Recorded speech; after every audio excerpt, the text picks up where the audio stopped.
لو انحكم علي اختار ألبوم موسيقي واحد اسمعه للأبد، اكيد راح يكون The Wall. لا ثواني ممكن اختار ألبوم ثاني، The Wall كمان مرة.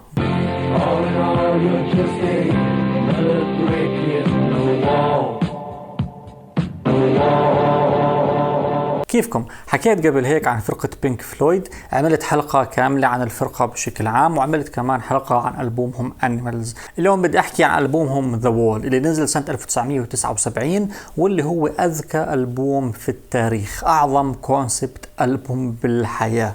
مش مجموعة أغاني مع بعض وخلاص، لا، وإنما ملحمة وقصة كاملة متكاملة مكونة من 26 تراك. قصة الألبوم هيك على السريع، إنهم لما بدأوا ينشهروا فرقة بينك فلويد، لاحظ روجر ووترز قائد الفرقة بهذيك الفترة إنه الشهرة صارت تبني جدران وتعزلهم عن العالم، جدران بتفصلهم وبتشعرهم إنهم غريبين عن كل إشي. من هون إجت فكرة الألبوم اللي بروي قصة شخصية اسمها بينك اللي هو اللي بنعزل خلف الجدار. قصة الألبوم مكونة من 3 أجزاء. الجزء الأول عملية بناء الجدار اللي بعزل بينك، الجزء الثاني الحياة خلف الجدار، والجزء الثالث عملية هدم الجدار. ركزوا معي وشوفوا العبقرية. بيبدأ الألبوم بأغنية اسمها In the Flesh، اللي بتبدأ أول إشي بعبارة مش مفهومة، هيك عبارة غريبة، رح تفهموا شو سرها في النهاية، خلوها آخر إشي. بعدين بتسمعوا صوت موسيقى تصاعدي برمز لاعتلاء بينك للمسرح في إحدى حفلاته. بعدين بينك بعد ما يوصل على المسرح بصير يرجع فلاش باكس ويتذكر أمور صارت بطفولته واللي تسببت في بناء الجدار. كل أغنية بيحكي فيها عن سبب معين، واللي بتكون طوبة في جدار عزلته. يعني مثلا في أغنية بتحكي عن موت أبوه بالحرب، في أغنية بتحكي عن النظام التعليمي السيء، في أغنية بتحكي عن تربية أمه الصارمة جدا الأوفر بروتكتيف، في أغنية بتحكي عن خيانة زوجته، وفي أسباب ثانية كمان. كل سبب من هدول الأسباب أغنية كاملة. الجدار بنبنى طوبة مثل ما أنتم شايفين، حجر. كل سبب غنى له أغنية بيكون another brick in the wall. آخر إشي لما يكتمل الجدار بقرر يودع العالم وبيغني أغنية Goodbye Cruel World وبيختفي خلف الجدار. بالعرض الحي باللايف بيكون في عن جد جدار حقيقي ضخم ما بين الجمهور وما بين الفرقة، ومع كل أغنية بيغنوها بالجزء الأول من الألبوم بفوتوا ناس وبصيروا يبنوا الجدار، وبصير يرتفع الجدار شوي لغاية ما يوصلوا لأغنية Goodbye Cruel World وبيختفوا بينك فلويد خلف الجدار. All you people, there's nothing you can say to make me change my mind. Goodbye.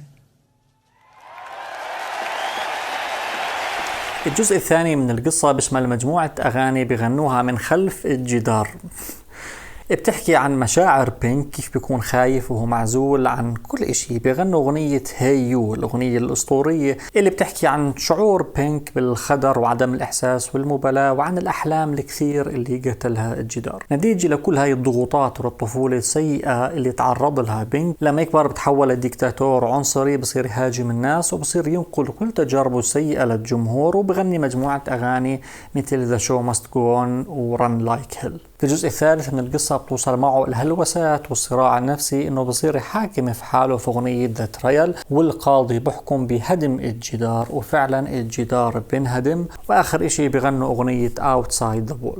هيك بتكون قصة الألبوم بأجزائها الثلاثة خلصت. الأمور العبقرية في الألبوم مثل ما حكيت، أول تراك ببدأ بنغمة معينة وبنص عبارة، ركزوا معي. آخر أغنية اللي هي Outside the Wall بتنتهي بنفس اللحن المعين وكمان بنص عبارة ثانية. يعني لما تشبك نهاية آخر أغنية في بداية أول أغنية تطلع معنا هاي العبارة Isn't this where we came in؟ يعني نهاية الألبوم مشبوكة في بدايته هي نهايته ونهايته هي بدايته. هذا الاشي على فكرة برمز انه عملية بناء الجدار وهدمه هي عبارة عن حلقة غير منتهية. يعني كل ما انهدم جدار بنبنى غيره. ليه؟ لانه في ضغوط مستمرة احنا بنتعرض لها. وكمان شغلة ثانية عبقرية بالألبوم انه بين الأغاني 26 في عدة رسائل سرية مسجلة بالعكس. مشان تفهمها لازم تشغل الأغنية بالعكس مشان تفهم شو كانوا بدهم يوصلوا لك بهاي الرسائل السرية. سنة 1982 بينك فلويد عملوا فيلم بيشرح قصة الألبوم بالكامل. حلو الفيلم، احضروه، لكن عبقريتهم تجلت أكثر في العروض الحية، بالعروض اللايف. روجر ووترز بعبقريته قدر يحول الألبوم الغنائي لعرض حي من أحلى الأشياء اللي أنا شفتها بحياتي. قدر يعمل هذا الألبوم له عرض كامل بيعمله روجر كل فترة، وهذا العرض كل العالم بستناه. كل 10 سنوات بيعمل له تور هيك بلف نص العالم. آخر تور عمله من سنة 2010 لسنة 2013 عمل 220 عرض ذا وول ب 32 دولة. Where are we? Civilian national security forces.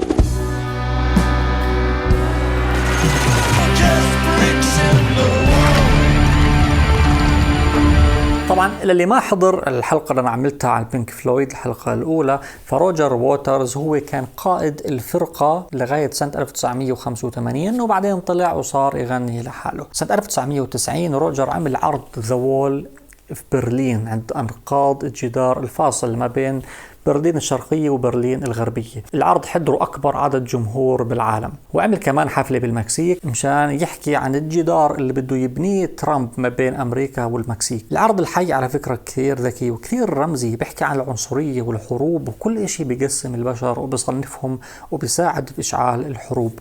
العرض متجدد دايما، بتفاعل مع الأحداث اللي بتصير بالعالم. يعني احضروا عرض ذا وول حاليا راح تلاقوه مختلف عن عرض ذا وول قبل 10 سنوات، وكمان راح تلاقوه مختلف عن عرض ذا وول بعد 10 سنوات. ليه؟ لأنه في توظيف للأحداث العالمية وكمان في اختلاف بالتكنولوجيا المستخدمة. روحوا اسمعوا الألبوم واحضروا فيلم ذا وول اللي انتج سنة 2014 كثير حلو، واكتبوا لي رأيكم بالتعليقات واحكوا لي شو أكثر أغنية حبيتوها بالألبوم. وإذا عجبتكم هاي الحلقة روحوا احضروا حلقة ألبومهم أنيمالز، الألبوم المستوحى من رواية 1984 لجورج أورويل. بالنهاية اللي بحب يدعم مشروع الفهرس بتلاقوا رابط الباتريون بوست في الفيديو، وما تنسوا تشتركوا بالقناة. كان معكم أيمن العقرباوي، استمتعوا بكل ثانية من ألبوم ذا وول.